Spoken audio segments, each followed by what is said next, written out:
Watson-Watt y el radar.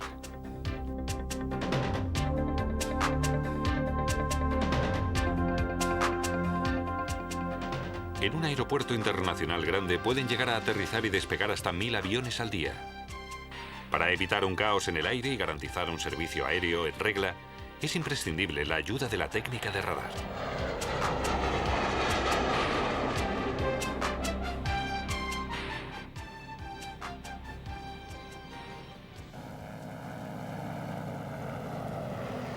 Sin embargo, en los inicios de la aviación no existía ningún sistema de prevención. Se volaba solo con la vista. Lo que era insatisfactorio en tiempos de paz podía resultar decisivo en tiempos de guerra, pues los aviones fueron adquiriendo un papel cada vez más importante en el plano militar. Pero no existían ni ayudas a la navegación en caso de mala visibilidad, ni un sistema de alerta rápida aceptable. Los apostaderos solo contaban con prismáticos o antenas acústicas para detectar los aviones que se acercaban.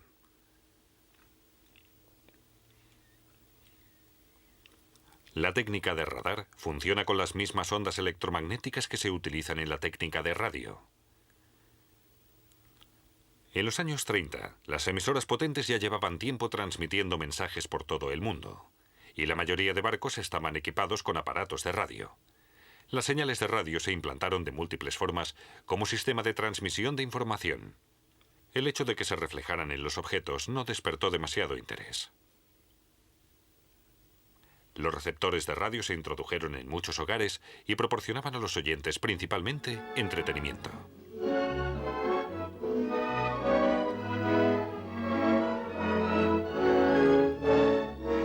Las bases del radar se establecieron a finales del siglo XIX.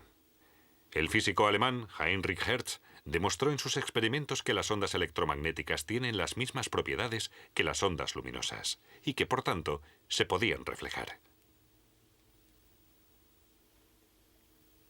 En 1904, el ingeniero alemán Christian Hülsmayer inventó el telemoviloscopio, un aparato que podía recibir el eco radioeléctrico reflejado y advertir de él con un timbre.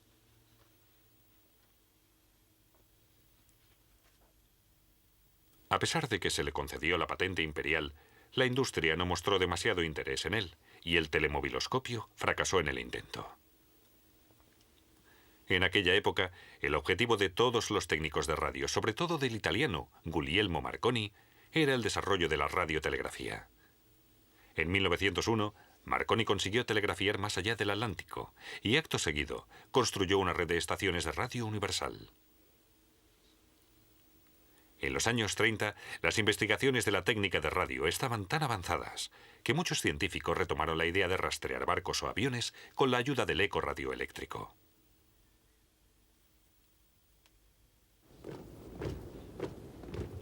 Asustados por la revolución política de la Alemania nazi y por su evidente preparación para la guerra, los militares británicos eran conscientes de que, si el conflicto estallaba, no podrían hacer nada para defenderse del potente armamento alemán. ¿Cómo iban a defenderse en la isla de los posibles ataques aéreos? A principios de 1935, Gran Bretaña comenzó la estructuración de su defensa aérea desde una base científica. Bajo la dirección de Henry Tizard, se creó un comité del que también formaba parte Robert Watson-Watt. Este había hecho en los años precedentes pruebas muy prometedoras para detectar, mediante impulsos radioeléctricos, nubarrones y tormentas eléctricas en la ionosfera. Los delegados de gobierno querían encontrar la forma de usar las ondas de radio como arma activa. La prensa difundió el rumor de unos rayos mortales. Pero los cálculos del riguroso colaborador de Watson-Watt, Arnold Wilkins, no tardaron en cerrar la puerta a esa esperanza. Wilkins y Watson-Watt argumentaron en un convincente informe que con la ayuda del eco radioeléctrico se podrían localizar con antelación los aviones. El Ministerio de Defensa británico facilitó de inmediato el desarrollo del anhelado recurso, y solo 13 días después, el 25 de febrero de 1935, se realizó el primer experimento práctico del radar. Como emisora improvisada, se utilizó la estación de la BBC en Daventry. La noche anterior a la prueba definitiva se construyó la antena provisional de recepción.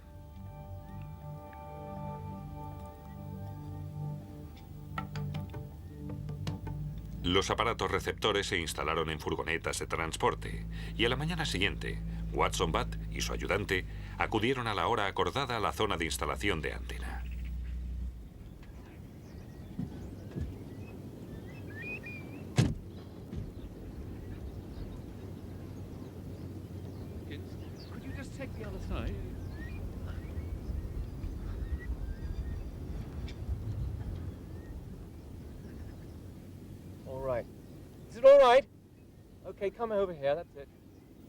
No invirtieron mucho tiempo en ultimar la instalación, pues el bombardero Hayford, que debía reflejar la señal radioeléctrica, ya había despegado.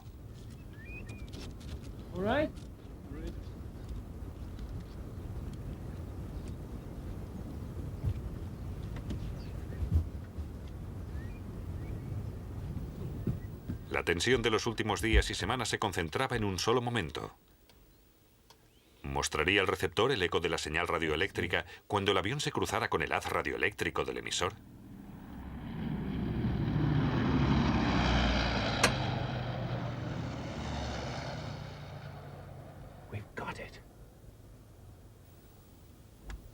Definitivamente había nacido el radar. El indicador de la estación receptora contaba con una pantalla de rayos catódicos capaz de registrar y representar los más sutiles procesos eléctricos.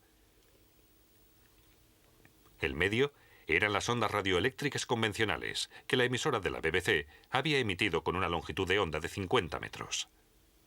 El bombardero Hayford cruzó el haz del emisor, con lo que las ondas radioeléctricas que chocaron con el objeto se reflejaron y fueron registradas por la estación receptora.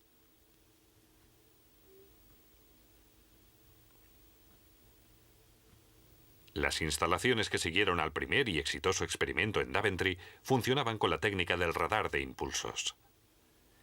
En lugar de un haz radioeléctrico, se emiten impulsos radioeléctricos extremadamente cortos. Tras la emisión de la señal, el haz de electrones del tubo catódico comienza a mostrar un trazo horizontal en la pantalla. En el momento en el que se recibe el eco, aparece en la pantalla un trazo vertical. Así se puede calcular exactamente el tiempo que pasa desde la emisión hasta la recepción. Como las ondas electromagnéticas se propagan siempre a la velocidad de la luz, una vez medido el tiempo, se puede calcular el tramo que ha recorrido la señal radioeléctrica reflejada. Con una escala adecuada, se puede calcular a qué distancia exacta está. Mediante la rápida sucesión de impulsos independientes se puede obtener información constante sobre la distancia de los objetos, el tiempo que estén dentro de la sección de radar.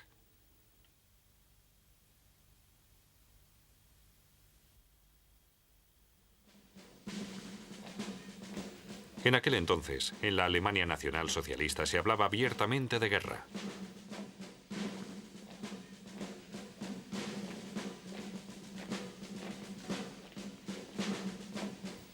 En septiembre de 1939, las tropas alemanas invadieron Polonia, y ese mismo año, los bombarderos con la bandera asesina de la esvástica despegaron hacia la costa británica.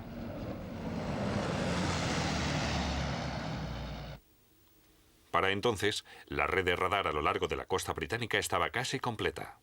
Las nuevas instalaciones de radar parecían capaces de localizar cualquier avión en el campo del emisor y de calcular su distancia, altitud y dirección.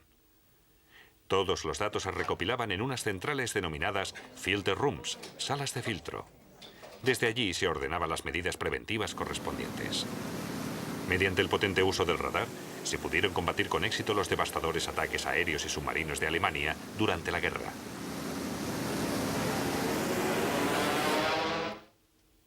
Con la creación del magnetrón, los británicos consiguieron un avance decisivo en el campo de la técnica de radar.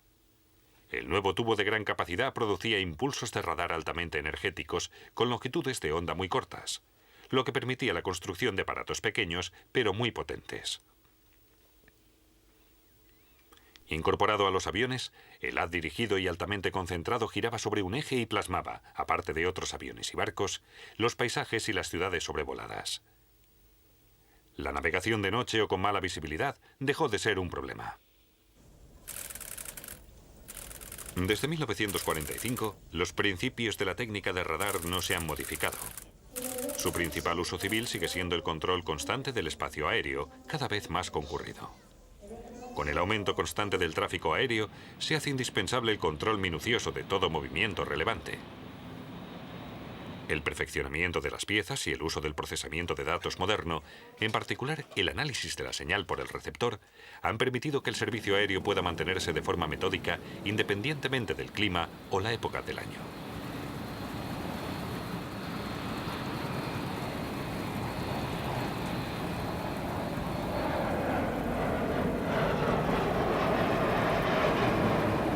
Lufthansa 266 turn right now, heading 220 to intercept the localizer. You are clear. Los indicadores modernos han introducido las 3 dimensiones en el control aéreo. Así, el controlador puede informar del estado del aeropuerto al piloto antes de que éste lo vea.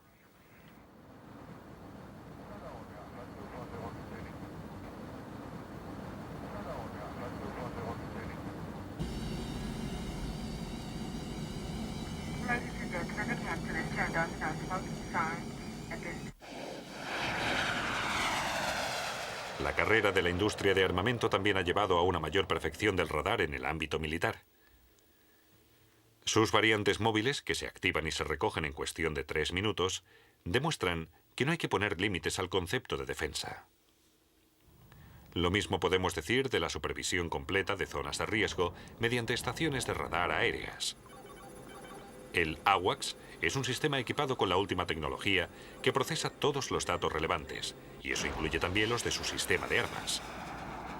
La técnica militar, cada vez más sofisticada, permite vigilar al enemigo y tomar más medidas preventivas.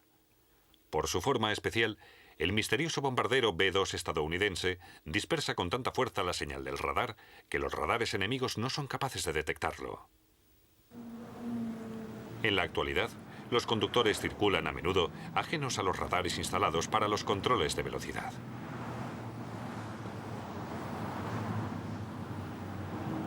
En estos radares se usa un determinado efecto de las ondas electromagnéticas, el denominado efecto Doppler.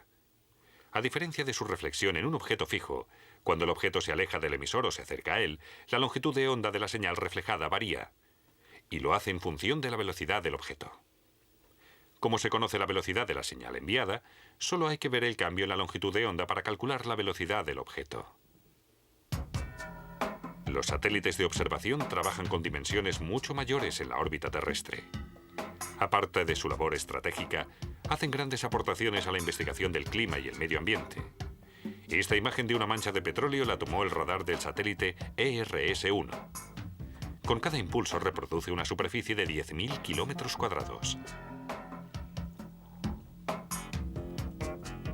De día o de noche, con cielos cubiertos o bancos de niebla, reproduce las imágenes con una nitidez absoluta.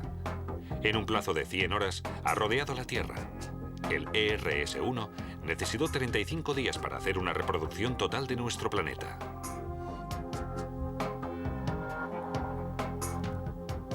Sus datos pueden tener múltiples usos. Durante la búsqueda de un barco de pasajeros que iba de Europa a Asia por el Océano Ártico, ayudó a los barcos con mapas de hielo.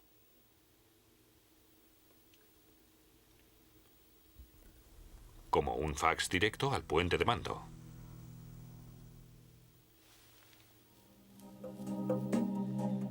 Puede hacer visibles las superficies taladas de la selva tropical del Amazonas, incluso a través de espesas nubes.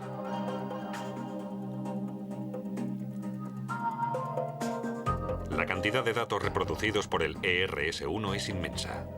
Envía 105 megabits por segundo a la Tierra, el equivalente a 5.600 páginas escritas a máquina. El radar nos proporciona información para que podamos entender mejor nuestro planeta y su complejo equilibrio climático. Pero la forma de mantenerlo está solo en la mano del hombre.